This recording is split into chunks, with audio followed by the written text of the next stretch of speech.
Hello दोस्तों। यदि आप क्लास 9 के हिस्ट्री का चैप्टर 3 पे जाओगे तो आपको एक चैप्टर मिलेगा। उस चैप्टर का नाम है Nazism and the rise of Hitler. इस चैप्टर को सामने से देखोगे तो यहाँ पे हमारे भाई साहब हिटलर साहब हैं और इनके पीछे इनके बॉडीगार्ड वगैरह जो इनके सुरक्षाकर्मी हैं वो हैं। ये बहुत सुंदर सा चैप्टर है। इस चैप्टर का नाम है Nazism and the rise of Hitler. मेरा ऐसा मानना है कि यदि किसी चैप्टर को समझना हो तो जिसको जो टॉपिक दिया हुआ है, जिसको हमें पढ़ना है, यदि उसके ऊपर हेडलाइन को हम पढ़ लेते हैं और उसको समझ लेते हैं तो उस पूरे चैप्टर का होल कॉन्सेप्ट क्या है वो हमें एक ब्रीफ आइडिया मिल जाता है कि अच्छा इसमें ये पढ़ना होगा, इसमें ये पढ़ना होगा, इसमें ये पढ़ना होगा। तो हमारा जो चैप्टर का नाम है उस चैप्टर का नाम ये है Nazism and the rise of Hitler. अब देखो, ये चैप्टर में मुझे इतना पता है कि बहुत सारे बच्चे हिटलर के बारे में तो जानते ही जानते होंगे कि हिटलर कौन था लगभग। और हिटलर का नाम तो सेकेंड वर्ल्ड वॉर में बहुत ज़्यादा ही फेमस हुआ। लेकिन एक टर्म है जिसका नाम है नाज़िज़्म।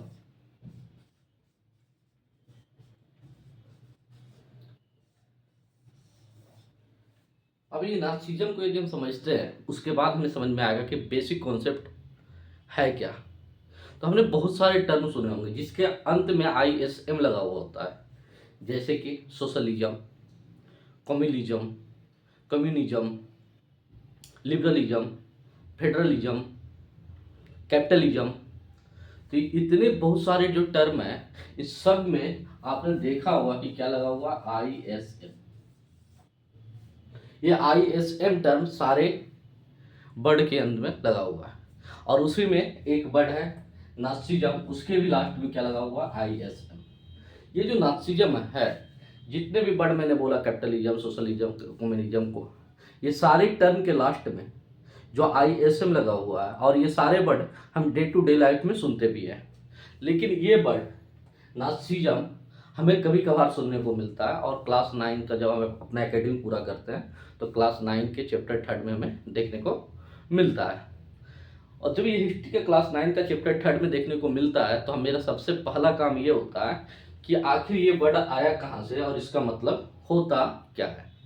तो यदि नाज़िज़्म के बारे में हम जानना चाहें तो जितना मैंने बोला सोशलिज्म, कैपिटलिज्म, ये सारे वर्ड क्या दिखाने का काम कर रहा है। जैसे मैं सोशलिज्म को लूँ तो ये दिखाने का काम कर रहा है कि सोशलिज्म मतलब सोशल का जो आइडिया होगा, जो समाज की आइडिया होगा, कैपिटलिज्म कार्ल मार्क्स का, ये सारे जो आइडियाज हैं वो आइडियोलॉजी की बात करती है। तो जहाँ पे भी किसी वर्ड के साथ ISM जोड़ा जाता है तो मेनली हम देखते हैं कि वो किसकी बात करता है, आइडियोलॉजी की बात करता है कि आइडियोलॉजी उसकी विचारधारा क्या होगी।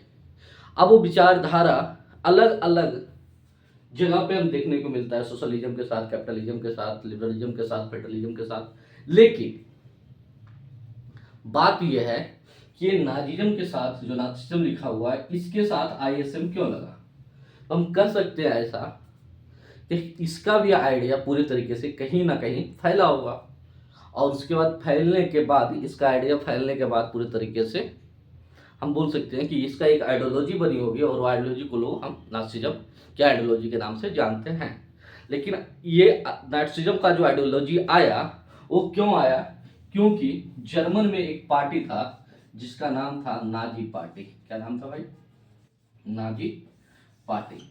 और जो जैसे भारत में बहुत सारे पार्टी हैं, BJP है, कांग्रेस है, LJP है, RJD है, JDU है, TMC, बहुत सारे पार्टी हैं। उसी तरीके से एक पार्टी था जर्मनी में जिसका नाम था नाजी पार्टी। नाजी पार्टी की जो आइडियोलॉजी हुई उसी को हमने नाज़िज़्म कहा। अब कहोगे कि भाई ये बताओ कि हर एक पार्टी के जैसे BJP है, कांग्रेस है, तो कांग्रेसिज्म क्यों नहीं बोलते, BJPiज्म क्यों नहीं बोलते, TMCiज्म क्यों नहीं बोलते। तो एक तरीके से हम बोल सकते हैं कि हर एक पार्टी का तो आइडियोलॉजी होता है, लेकिन ये आइडियोलॉजी इतने तरीके से प्रभावित रहा जर्मनी में, इस तरीके से प्रभावित किया जर्मनी और पूरे यूरोप को कि एक आइडियोलॉजी के रूप में उभरा और पूरे यूरोप में ये अपना प्रभाव डालने का काम किया और बहुत ही फ्रिक्वेंट वे में प्रभाव डालने का काम किया। क्योंकि ये पार्टी फ्रीक्वेंट वे में प्रभाव डालने का काम तो किया, लेकिन इसके जो लीडर थे, जो हिटलर नाम का एक लीडर है, उसके बारे में हम जानेंगे, उसने भी जो पार्टी का आइडियोलॉजी था उस पर बहुत ज़्यादा जोर दिया। आइडियोलॉजी तो इसने ही बनाया, उस पर बहुत ज़्यादा जोर दिया और पूरे यूरोप में फैलने का काम हुआ। और ये पूरी तरीके से, ये शुरू में नाजी पार्टी नहीं था, एक जर्मन वर्कर्स पार्टी था जिसको हिटलर ने ज्वाइन किया था। फिर उसके बाद जर्मन सोशलिस्ट वर्कर्स पार्टी बना, फिर उसके बाद क्या कहते हैं उसको, इस किसी को फिर हम नाजी पार्टी के नाम से जानते हैं। ये पूरे पार्टी बनने के बाद हिटलर ने अपना एक आइडियोलॉजी क्रिएट किया कि लोगों को किस तरीके से हम अपनी तरफ अट्रैक्ट कर सकते हैं, किस तरीके से अपने आप को मान सकते हैं, किस तरीके से अपने तरफ ला सकते हैं ताकि हम सरकार में आ जाएं, और गवर्नमेंट बनाने के बाद जिस तरीके से हमें रूल करना है, किस तरीके से रूल करना है, उसके साथ हम काम कर पाए। ये पूरा कॉन्सेप्ट नाजी पार्टी का था। आखिर नाजी पार्टी की आइडियोलॉजी थे क्या, क्या क्या उसका डायमेंशन थे काम करने का। और ये नाजी पार्टी, कोई भी पार्टी बड़ी और छोटी तो होती नहीं है, उसमें जो लोग जुड़ते हैं वही बड़ा और छोटा करता है। जैसे कि मान लो बीजेपी जो है, तो ये बीजेपी पार्टी बहुत बड़ी तो थी नहीं, लेकिन आज क्या हुआ, पूरे भारत में सबसे बड़ी पार्टी है। क्यों? क्योंकि एक व्यक्ति जुड़ा, नरेंद्र मोदी नाम का व्यक्ति जुड़ा, उसने पार्टी को बड़ा किया, और उससे क्या हुआ, उनका भी ग्रोथ हुआ और पार्टी का भी बहुत ग्रोथ हुआ। तो कोई पार्टी, जो ये पहले जर्मन वर्कर्स पार्टी थे, वो बहुत बड़ा पार्टी तो था नहीं, एक छोटा सा पार्टी था। हिटलर ने ज्वाइन किया, और फिर हिटलर ने ज्वाइन करने के बाद उसको इतना इवॉल्व किया कि उस पार्टी पर कब्जा किया, फिर उस पार्टी को कब्जा करके नाम चेंज किया, और नाम चेंज करने के बाद उसको हम नाजी पार्टी के नाम से जानते हैं, जो कि पूरे जर्मनी पे रूल किया। और कहीं ना कहीं सेकेंड वर्ल्ड वार को लेकर जो जिम्मेदारी है वो पूरे नाजी पार्टी पे ही जाती है, मतलब हिटलर पे जाती है। तो इस चैप्टर में हमें पढ़ना क्या है, इस चैप्टर को यदि शुरुआत से देखा जाए, तो इस चैप्टर के शुरुआत में एक बहुत सुंदर सा कहानी से स्टार्ट होता है। कहानी का नाम है हेलमत नाम का एक बच्चे की कहानी जो शुरू होती है। हेलमत एक जर्मन का बच्चा है, जो बहुत डरा हुआ है। क्यों डरा हुआ है? कि उसके पिताजी, उसके मम्मी पापा, उसके परिवार के लोग ये बात कर रहे हैं कि हमें सिर्फ मरना चाहिए या फिर पूरे परिवार को साथ में मरना चाहिए, ऐसा वो बात कर रहे हैं। इस चैप्टर की कहानी का शुरुआत होती है। फिर लास्ट में ये हमें पता चलेगा इस चैप्टर के लास्ट में कि आखिर हेलमत के फादर ऐसा उस समय क्यों कह रहे थे, तो इसके बारे में हम जानेंगे। साथ ही साथ इस चैप्टर ने एक पूरे तरीके से, यदि आप इस चैप्टर को पढ़ोगे, जो कि हम बाद में पार्ट बाई पार्ट पढ़ेंगे, इस चैप्टर में पूरे तरीके से फर्स्ट वर्ल्ड वार की कहानी को एक रेफरेंस में उठाया है, फिर सेकेंड वर्ल्ड वार तक खींच कर लेके गया है, और फर्स्ट वर्ल्ड वार से सेकेंड वर्ल्ड वार के बीच में जो सबसे बड़ा त्रासदी किसके साथ हुआ, जर्मनी के साथ हुआ, उसको बताने का काम किया कि आखिर जर्मनी में एक ऐसा लीडर क्यों क्रिएट हुआ जो सेकेंड वर्ल्ड वार के लिए अपने आप को तैयार किया। पहली बात तो सबसे पहली बात, हमें जर्मनी का, जब इस चैप्टर को हम पढ़ते हैं तो सबसे पहली बार हमें वर्ल्ड वार फर्स्ट वार के बारे में पढ़ना पड़ता है कि आखिर वर्ल्ड वार फर्स्ट था क्या। उसके बाद सेकेंड वर्ल्ड वार जो हिटलर ने क्रिएट किया, जिसको माना जाता है कि हिटलर ने क्रिएट किया भी, आखिर उसके पीछे रीजन क्या था। और इसके बीच में जो हिटलर का आइडियोलॉजी चली, जिसको नाजिज्म बोलते हैं, वो जर्मनी में और पूरे यूरोप में जिस एरिया पे भी हिटलर ने कब्जा किया, उस एरिया पे क्या प्रभाव डाला, उसके बारे में भी हम पढ़ते हैं। इसमें चैप्टर को सबसे पहले यदि आप देखोगे तो ये कहानी शुरुआत किया हेलमत के बारे में, कि हेलमत के फादर की कहानी शुरू हुई है कि किसे मरना चाहिए, किसे बनना चाहिए। बच्चा 9 साल तक अपने घर में खाना नहीं खाता है, और इस तरीके से कहानी चलता है। फिर आप देखोगे ये चैप्टर तुरंत अपने आप को टर्न कर लेता है। यदि देखोगे तो यहाँ पे तुरंत अपने आप को टर्न कर लेता है, किस पे, ट्रीटी ऑफ वर्साइज वगैरह पे, और ये कहानी चेंज होना शुरू हो जाता है कि आगे ट्रीटी ऑफ वर्साइज क्यों हुआ, फिर ट्रीटी ऑफ वर्साइज की कहानी क्या हुआ, बीमार रिपब्लिक की बात करना शुरू कर देगा ये चैप्टर। तो आप जब शुरू से ये चैप्टर को पढ़ोगे तो आपको कुछ समझ में नहीं आएगा कि अभी तो हिटलर के बारे में एक बच्चे की कहानी बताया, फिर बीमार रिपब्लिक के बारे में बता रहा है, फिर ट्रीटी ऑफ वर्साइज के बारे में बता रहा है, और फिर इसके बाद ट्रीटी ऑफ वर्साइज के बाद फिर आप देखोगे कि फिर अलग अलग फेज में अलग अलग कहानियाँ बताते जा रहा है। और फिर उसके बाद दिखा होगा कि राइज ऑफ हिटलर के बारे में बताएगा। उसी के बीच में आपको दिखाएगा किस तरीके से अब मंदी का दौर है, डिप्रेशन का दौर है जर्मनी में और पूरे यूरोप में, और किस तरीके से अमेरिका ने हेल्प किया, उसके बारे में भी बताएगा। साथ ही साथ हम ये भी देखेंगे कि जब जर्मनी ने जो पैसे पे करने थे उसको, किसको, फ्रांस को, वो पैसे पे नहीं करते हैं। तो पैसा नहीं पे करने के कारण फ्रांस जो है रूर वाले एरिया, जो जर्मनी का सबसे मिनरल वाला रिच वाला एरिया है, उसको कब्जा कर लेता है। उसके एवज में जर्मनी भी एक अपने देश को बढ़ावा देने के लिए एक कदम उठाता है। इसके बारे में पढ़ेंगे। तो हम छोटे छोटे ब्रेक में अभी हम देख लेते हैं कि आखिर कहानी कैसे कैसे होता है। तो एक हेलमेट की कहानी है, जो डरा हुआ समा हुआ बच्चा है सेकेंड वर्ल्ड वार के टाइम में। तो सबसे पहले देख लेते हैं कि फर्स्ट वर्ल्ड वार जो हुआ 1914 से 1918 के बीच में हुआ, और सेकेंड वर्ल्ड वार 1939 से 1945 के बीच में हुआ। ठीक है, ये वर्ल्ड वार फर्स्ट हुआ और ये वर्ल्ड वार सेकेंड हुआ।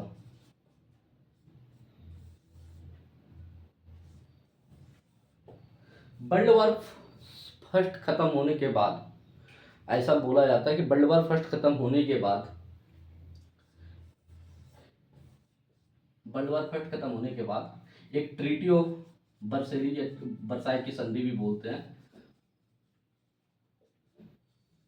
ट्रीटी ऑफ वर्सेली या वर्साई की संधि 1919 में हेल्ड हुआ।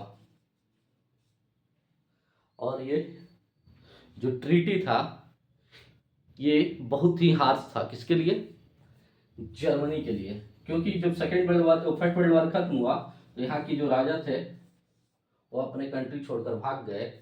तो यहाँ के राज करने के लिए किसी को तो चाहिए होगा, तो किसी को राज चाहिए होगा। तो यहाँ के जो समृद्ध लोग थे, जो मजबूत लोग थे, ज्यूस वगैरह और जो बिजनेसमैन थे, ज़्यादातर बिजनेस तो ज्यूस के हाथों में था, तो उन लोगों ने ट्रीटी ऑफ वर्साई किया, मतलब ट्रीटी ऑफ वर्सेलिज किया। और उसके बाद जर्मनी पे पूरे तरीके से बहुत सारे आरोप लगाए गए, इतने आरोप लगाए गए कि उसका पूरे तरीके से ह्यूमिलेट किया गया। उसको ही पूरे वार का, जो भी पूरा फर्स्ट वर्ल्ड वार हुआ, उसको पूरी तरीके से उसको दोषी ठहरा दिया गया कि ये पूरे वर्ल्ड वार का जो नतीजा है, जो पूरे वर्ल्ड वार जो हुए हैं उसका दोषी जो है तुम ही हो। इससे वो साइकोलॉजिकली पूरी तरीके से टूट गया था और फिनेंशियली भी पूरे तरीके से वो टूट गया। वर्साई की संधि में हुआ क्या कि लगभग उसका 13% टेरिटरीज को ले लिया गया, एरिया को ले लिया गया। 75% आयरन ओर वाले एरिया को ले लिया गया। 26% कोल वाले एरिया को पोलैंड, डेनमार्क और लिथुआनिया में दे दिया गया। ये पूरे तरीके से इसके एलाइड पावर, जो दो पावर थे फर्स्ट वर्ल्ड वार में, एलाइड पावर, सेंटर पावर तो जर्मनी था, और एलाइड पावर अलग कंट्री थे, फ्रांस थे, इंग्लैंड था, यूएसए था, इन सारे कंट्री। तो इन लोगों ने बैठ के ये सारा किया। और साथ ही साथ ये पूरे तरीके से जो मैंने आपको 2-3 पॉइंट बताया, इसको हम डिटेल में देखेंगे, ये तो मैं इंट्रो के रूप में बता रहा हूँ। इससे जर्मनी को बहुत ही धक्का पहुंचा, बहुत ही दुख हुआ। और यही लोग, जर्मनी में एक जगह है, नाम है बेमिनार, इस जगह पे बैठकर यही लोगों ने एक संविधान भी तैयार किया, रिपब्लिकन संविधान तैयार किया, और यहाँ से कहा कि यहाँ के लोग कैसे चुने जाएंगे उसके बारे में भी बात किया। लेकिन ये जो बेमिनार रिपब्लिक था, मतलब बेमिनार एक जगह का नाम है, और वहीं पे ये संविधान का कॉन्स्टिट्यूट किया गया, पूरी तरीके से बनाया गया। और संविधान के बनाने से इसीलिए हम इसको बेमिनार रिपब्लिक भी बोलते हैं। इसमें एक सिस्टम था, एक दिक्कत थी कि जो हमारे यहाँ जैसे जिस तरीके से हमारे यहाँ क्या है, हमारे यहाँ यदि देखा जाए तो यहाँ पे इलेक्शन जो होते हैं वो डायरेक्ट इलेक्शन होते हैं, कि मतलब मान लो 3 कैंडिडेट हैं और 100 वोट हैं, एक कैंडिडेट, 2 कैंडिडेट, 3 कैंडिडेट, तो 2 कैंडिडेट 3 कैंडिडेट हैं, तो क्या हो जाएगा कि जो भी इसमें से ज़्यादा वोट लेकर आएगा, मान लो कि ये 60 लेके आया, ये 40 लेके आया, और ये 30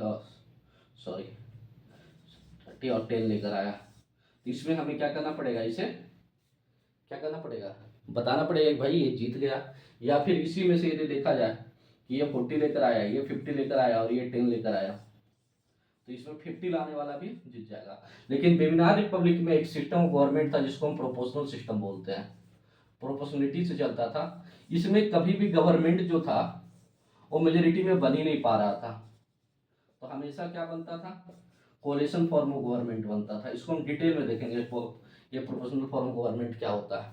और हमेशा क्या बनता था, कोलिशन फॉर्म ऑफ गवर्नमेंट बनता था। तो कोलिशन फॉर्म ऑफ गवर्नमेंट अच्छे तरीके से स्टेबल नहीं हो पाती थी। और जो भी इन लोगों को सपोर्ट किया था बेमिनार रिपब्लिक को, मतलब जो वहाँ के समृद्ध लोग थे, जब एलाइड पावर आई और उन्होंने कहा कि यहाँ पे सरकार बनानी है, तो जिसने भी समर्थन किया उसको नवंबर क्रिमिनल्स के नाम से बोला जाता था।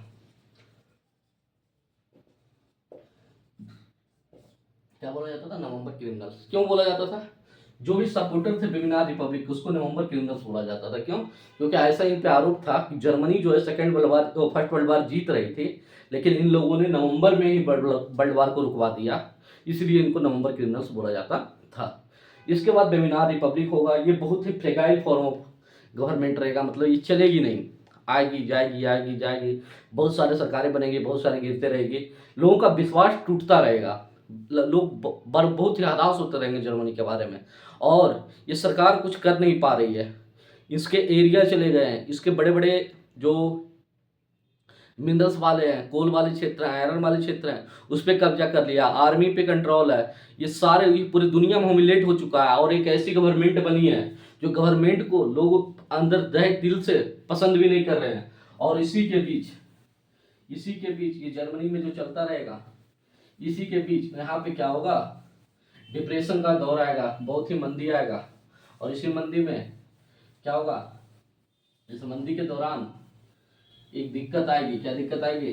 फ्रांस को इस पे सेक्शन भी लगते हैं, पैसे देने का भी सेक्शन लगता है, ट्रीटी ऑफ वर्साइज में कितने पैसे फ्रांस को देने हैं। जब फ्रांस को पैसा नहीं दे पाता तो फ्रांस के रूल वाले एरिया पे कब्जा कर लेता, और रूल वाले एरिया पे कब्जा करने के कारण इसका इकोनॉमी और खराब हो जाता है जर्मनी का। और जर्मनी का इकोनॉमी खराब होने के कारण जर्मनी की गवर्नमेंट एक और तरीका उठाती है, वो कहती है कि हम बहुत सारे नोट्स को क्या करेंगे, प्रिंट आउट करेंगे, करेंसी नोट को करेंसी प्रिंट आउट करेंगे।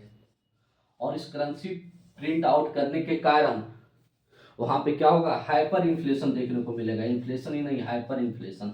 हाइपर इन्फ्लेशन क्या होता है कि मान लो कि हमारे पास 5 पेन है और 100 रुपये हैं, इसका मतलब है कि हर एक पेन का दाम कितना होगा, 20 रुपीज होगा ऑलमोस्ट, ठीक है, यदि मोटा मोटी तौर से देखा जाए। लेकिन हाइपर इन्फ्लेशन क्या होगा, अब मैं नोट ही ज़्यादा छाप दूँ, अभी तो 100 नोट था हमारे पास, 100 रुपया ही था, अब इसको मैं ज़्यादा छाप दूँ, 1000 छाप दूँ, तो अब क्या हो जाएगा, 200 रुपया करना पड़ेगा।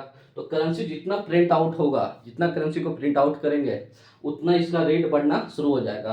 तो इसीलिए हम देखेंगे कि वहाँ पे एक लोफ ऑफ ब्रेड के लिए, एक ब्रेड का टुकड़ा के लिए लोग बहुत ज़्यादा परेशान हो जाते हैं, एक पीस ऑफ ब्रेड के लिए बहुत ज़्यादा परेशान हो जाते हैं, और इतना प्राइस बढ़ जाता है, इसको हमने हाइपर इन्फ्लेशन का टर्म दिया। तो इसी के बीच अमेरिका, दुनिया का दाता अमेरिका आएगा और डाउन्स प्लान के तहत जर्मनी को मदद करने का प्रयास करता है, जर्मनी को कुछ एड देना शुरू करता है कि भैया तुम अपना इकोनॉमी को ठीक ठाक सुधार लो।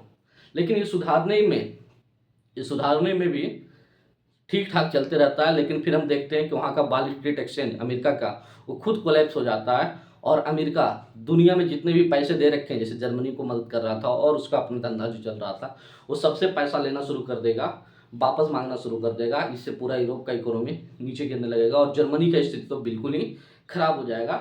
जर्मनी का स्थिति इतना खराब हो जाएगा कि वहाँ के लोग अपने गले में टाई वाई लगा के चलते थे और लिख के चलते थे कि कोई भी काम है तो मुझे बताओ, मैं करने के लिए तैयार हूँ। इस टाइप का वहाँ पे स्थिति हो जाएगी। और उसी के बीच में जो मैंने आपको शुरू में बताया था कि एक पार्टी है, जिस पार्टी का नाम क्या है, जर्मन वर्कर्स पार्टी, वो छोटा सा पार्टी है, वो कुछ बहुत बड़ी पार्टी नहीं है, एक विंग है, एक तरीके से हम बोल सकते हैं।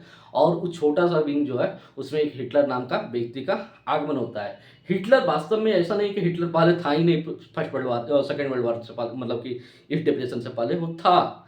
फर्स्ट वर्ल्ड वार में उसने एक सेना के रूप में, छोटे से कॉर्पोरल के रूप में काम किया था, लेकिन जो ट्रीटी ऑफ वर्साइल उससे बड़ा वो हताश था, बड़ा ही चिंतित था कि इसको हमको बदला लेना है, इसको हमें समझाना है, इसको हमें देखना है अच्छे तरीके से कि जर्मनी को किस तरीके से वही प्राइड वापस लेके चले आए जो प्राइड वर्ल्ड वार फर्स्ट के पहले था। इसीलिए हिटलर उस पार्टी को ज्वाइन करेगा, धीरे धीरे उस पार्टी पे कब्जा करेगा, फिर उसके बाद फिर वो धीरे धीरे सत्ता में आ जाता है। इलेक्शन होते हैं, वही वेमिनार रिपब्लिक वाला इलेक्शन, जहाँ पे ये कोलिशन फॉर्म गवर्नमेंट बनाता है और अपने आप को फिर वहाँ पे चांसलर नियुक्त करता है, जो कि हिंडनबर्ग वहाँ का जो प्रेसिडेंट होते हैं उसको नियुक्त करता है। फिर एक हिटलर एक बहुत चालाकी से वहाँ पे क्या करता है, अच्छा वेमिनार रिपब्लिक में एक और दिक्कत थी। वेमिनार रिपब्लिक का जब आप पढ़ोगे तो एक तो कोलिशन ऑफ फॉर्म गवर्नमेंट थी, दूसरा दिक्कत ये था कि वहाँ पे कुछ आर्टिकल थे जो डायरेक्ट लोगों के राइट्स को छीन लेते थे। तो ये सब दिक्कतें थी जिससे लोग और परेशान थे। और इसी के बीच जब हिटलर आता है तो ये सारे खामियों को लोगों को बताता है, और साथ ही साथ ये भी कहता है कि जर्मनी का जो प्राइड फर्स्ट वर्ल्ड वार से पहले था और जर्मनी को जो दिक्कत पहुंचाया फर्स्ट वर्ल्ड वार में, वो मेनली कहाँ के हैं, जर्मन के हैं, उन सबसे बदला लिया जाएगा। एलाइड पावर ने जो हमारे साथ दिक्कत किया वो भी बदला लिया जाएगा। जो हमारा लैंड किसी ने कैप्चर कर लिया है, सीज कर लिया, उस पर भी हम वापस लेंगे। ये सारे चीज़ जर्मन को हिटलर के द्वारा बताया जाता है, और हिटलर के लोग बहुत ही प्रशंसक हो जाते हैं, लोग बहुत ही मानने वाले हो जाते हैं, और हिटलर फिर 1939 में वहाँ पे पावर में आता है। जब पावर में हिटलर आता है तो फिर कहानी शुरू हो जाती है क्या, कि हिटलर एक मिस्टीरियस आग लगती है उसके पार्लियामेंट में, उसके बाद वो कहता है कि संविधान वगैरह जल गया है, और अपने आप को डिक्टेटर घोषित करता है। और डिक्टेटर जब प्रोक्लेम कर देता है खुद को कि आई एम डिक्टेटर, देन फिर वो अपना एरिया पे, अलग अलग एरिया पे कब्जा करना शुरू करता है, जैसे पोलैंड पे, ये सब पे। और ये कब्जा करते करते जब अलग अलग एरिया पे अपना इन्वेड करता है और जीतने का प्रयास करता है, उस समय अलग अलग जो एलाइड पावर के बहुत बड़े बड़े पावर थे, जैसे इंग्लैंड था, फ्रांस था, ये लोग कुछ बोलते नहीं हैं। इंग्लैंड ने तो यहाँ तक कह दिया था कि भैया थोड़ा मोड़ा करने दो इसको, जरूरी भी है, यदि नहीं करेगा तो हम नहीं करेगा, मतलब कि जो कर रहा है इसको रोकोगे तो और दिक्कत हो जाएगी थोड़ी मोड़ी। ये थोड़ा मोड़ा वाला आसपास वाला एरिया जितना भी है, छोटे छोटे कंट्री का एरिया जो है उस पर कब्जा करेगा, और एरिया कब्जा करने के बाद शांत हो जाएगा। और जब इंग्लैंड जो ये खुद मानता था कि जो ट्रीटी ऑफ वर्सलिस था, जो वर्साई की संधि थी, वो बहुत ही हार्श थी जर्मनी के लिए, तो उसका रिएक्शन तो इतना बनता है। लेकिन रिएक्शन यहाँ तक हिटलर का रुका नहीं। हिटलर का रिएक्शन बढ़ता गया और बढ़ते बढ़ते वो इंग्लैंड तक पहुँच गया। और इसी के बीच उसने रसिया से, जो यूएसएसआर था, उससे एक संधि कर रखा था, एक ट्रीटी कर रखा था कि भैया हम दोनों आपस में कभी लड़ेंगे नहीं। लेकिन जब इन्होंने लगभग पूरे यूरोप पे कब्जा कर लिया और इंग्लैंड के पास पहुंच गया, तो इसे लगा कि रसिया वाले एरिया को भी, हमें ईस्टर्न यूरोप वाले एरिया को भी कब्जा कर लेना चाहिए, ताकि हमें डोमिनेंसी पूरे यूरोप में ज़्यादा देखने को मिले। और यही उसका ब्लंडर होता है। उसके बाद फिर रसिया इसके विरोध में आता है, और फिर हम देखते हैं कि वो सेकेंड वर्ल्ड वार हार जाता है। लेकिन सेकेंड वर्ल्ड वार जो फेज में बता रहा हूँ कि ये जो चलता रहता है, इसी के बीच हिटलर एक बहुत गंदे तरीके से अपने आप को पूरी जर्मनी में प्रेजेंट करता है। अपने लिए तो अच्छे तरीके से, बाद में वो गलत तरीके से प्रेजेंट हुआ। वो तो अपने आप के लिए अच्छा ही चाहेगा कि अपने जो आइडिया है, नाजी पार्टी के जो आइडिया है कि मतलब क्या आर्यंस लोग ही सुपर है, ऐसे ही चार्ल्स डार्विन और हार्बर्ट स्पेंसर की एक पूरी तरीके से आइडियोलॉजी थी, जिसको तोड़ मरोड़ के उसने पेश किया कि जो फिटेस्ट हैं वही सर्वाइव करेंगे, बाकी सबको पेरिश किया जाएगा, बाकी सबको डिनर दिया जाएगा। तो उसमें ये था कि भैया जो आर्यंस है वो टॉप है, क्योंकि हिटलर खुद आर्यन था, तो आर्यन जो है सबसे टॉप है, बाकी सब लोग जो है वो किसी काम का नहीं है, तो उन सबको मरना होगा, उन सबको खत्म होना होगा, उन सबको समाप्त होना होगा। इसके बेसिस पे हिटलर मास मर्डर करना शुरू करता है, और सबसे ज़्यादा वो मर्डर जो फोकसिंग मर्डर रहता है, जो फोकस करके मर्डर करता है, वो ज्यूस को करता है। क्योंकि ज्यूस को ऐसा वो मानता था कि फर्स्ट वर्ल्ड वार जितना भी हुआ उसका जो करता धरता है वो ज्यूस लोग हैं। इसी तरीके से पोलैंड पे कब्जा करता है तो पुलिस लोगों को मारना शुरू किया करता है, क्योंकि उसे मानना है कि यदि कोई जर्मन सिटीजन होगा, और बाद में ये रूल भी आते हैं, कानून भी आते हैं, जर्मन सिटीजन वही होगा जो आर्यंस होंगे, और बाकी लोगों को मारना काटना शुरू कर देता है। ये पूरा हॉलोकॉस्ट वाला, गेथोज वाला, ये सब कहानी पूरी तरीके से स्पेशल ट्रीटमेंट करना, चिलिंग करना, ये सारे टर्म वो लेकर आता है। किलिंग टर्म भी लेकर नहीं आता कि लोगों को मारने को हम किलिंग कहेंगे, यहाँ तक ये भी लेकर नहीं आता। वो टर्म भी अलग अलग चुनता, स्पेशल ट्रीटमेंट, चिलिंग, ताकि लोगों को ऐसा नहीं लगे कि हम किसी को मार रहे हैं, किसी को काट रहे हैं, मतलब कि हम तो भाई समाज को सुधार रहे हैं, इस टाइप के टर्म लेके आएंगे। साथ ही साथ अपने स्कूलों में वो नाजी की आइडियोलॉजी, हिटलर की आइडियोलॉजी, डेमोक्रेसी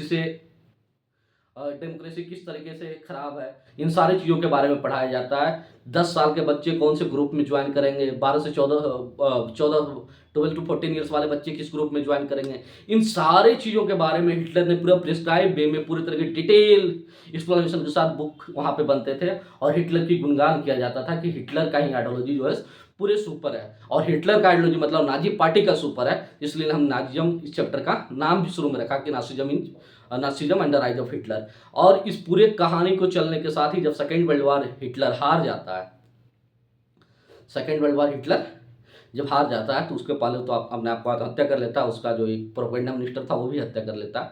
लेकिन जब हारने के बाद जब एलाइड पावर फिर आती है, तो फिर हम देखते हैं कि नुरम्बर्ग जो भी इस पीस का, मतलब कि जो फर्स्ट वर्ल्ड वार के बाद जितना भी हम कहते हैं उसके लिए गिल्टी ठहराते हैं कि फिर ये नाजिज्म, जो नासिज्म वाले लोग हैं, इन लोगों ने ये गिल्टी किया, तो वहाँ पे उनको सजा वगैरह दिया जाता है। साथ ही साथ हॉलोकॉस्ट के बारे में हमें पहली बार पता चलता है कि हिटलर सेकेंड वर्ल्ड वॉर की आड़ में किस तरीके से बहुत सारे लोगों को मार रहा था, काट रहा था और एक सुपर जर्मन, आर्यन जर्मन वाला कंट्री बनाने का प्रयास कर रहा था। ये साथ ही साथ ये चैप्टर हमें ये भी सीख देने का प्रयास करता है कि किस तरीके से डेमोक्रेसी फ्रेगाइल हो सकती है, किस तरीके से डेमोक्रेसी से लोग आ सकते हैं और फिर उसके बाद यदि लोगों का सपोर्ट रहे तो किस तरीके से डेमोक्रेसी डिक्टेटरशिप में चेंज हो जाएगा, किस तरीके से डिक्टेटर उन्हीं के लोगों के लिए जो वहाँ के नेशनल है उसी से चुन चुन कर अपने सिर्फ कम्युनिटी के लिए राज करने की बात करेंगे और लोग भी सपोर्ट करेंगे। ये भी हमें सीख मिलता है कि democracy best form of government तो है, लेकिन किस तरह कितने लेवल तक बेस्ट ऑफ फॉर्म गवर्नमेंट है इसके बारे में हमें सोचने पे मजबूर करता है। साथ ही साथ हमें ये चैप्टर ये भी सिखाने का प्रयास करता है कि हमें इसको बार बार रिपीट करना है कि नहीं करना है, रिपीट करने का मतलब क्या है। आखिर ये चैप्टर हमें इस पर कॉन्फिडेंट भी लगाता है कि डेमोक्रेसी को कितने अपर लेवल तक जाना है। लोगों का सपोर्ट से ही तो हिटलर ने पूरे ये सारी चीज़ों को किया। यदि हिटलर ने लोगों को मारना शुरू किया, अलग अलग इश्तिहार निकलते थे, उसको हाउस को आइडेंटिफाई किया जाता था ज्यूस का हाउस है, तो वहाँ के लोग भी तो उसके सपोर्ट में थे। और वो हिटलर आया कैसे पावर में शुरू में, तो लोगों के वोटिंग से ही आया, बिना रिपब्लिक में सबसे पहली बार आके मैं बैठा। तो ये चैप्टर हमें इस पे भी फोकस करने को कहता है कि भैया डेमोक्रेसी के बारे में सोचो और डेमोक्रेसी किस तरीके से फ्रेगाइल और इससे किस तरीके से बड़े बड़े डिक्टेटर भी निकल सकते हैं इसके बारे में भी सोचो, और वो डिक्टेटर किस तरीके से पूरे देश की स्थिति, पूरे समाज की स्थिति भी बदलने का काम करेगा उसके बारे में भी सोचने का काम करता है। तो ये चैप्टर पूरी तरीके से कंक्लूड है फर्स्ट वर्ल्ड वार से लेकर जो जर्मनी के साथ हुआ, लेकर सेकेंड वर्ल्ड वार जब खत्म होती वहाँ तक तो है ही है। साथ ही साथ उसके बाद जो फिर उसके साथ ट्रीट किया गया, जो एलाइड पावर आए और फिर जो नाजिज्म के जो सपोर्टर थे उसके साथ दिक्कत पहुंचाए कि भैया तुमने एक तरीके से ह्यूमैनिटी का हनन किया है, पीस को ख़त्म करने का काम किया है यूरोप में। फिर उनको सजा वगैरह दिया जाता है और फिर इसके बाद जर्मनी अपने आप को फिर से सर्वाइव करना शुरू करता है। और जब हम देखते हैं जर्मनी में कि ऐसा कुछ हमें देखने को मिलता नहीं है। तो ये क्या दिखाता है कि एक तरीके से जो घटना घट गई यदि वो गलत है तो उससे हम सीखते भी हैं हिस्ट्री से और हमें उसे आगे बढ़ाने का भी काम करते हैं कि भैया ये गलती अब से नहीं करना है। ये पूरा कॉन्सेप्ट किस में आता है, ये चैप्टर में आता है जिसका नाम है Nazism and the rise of Hitler.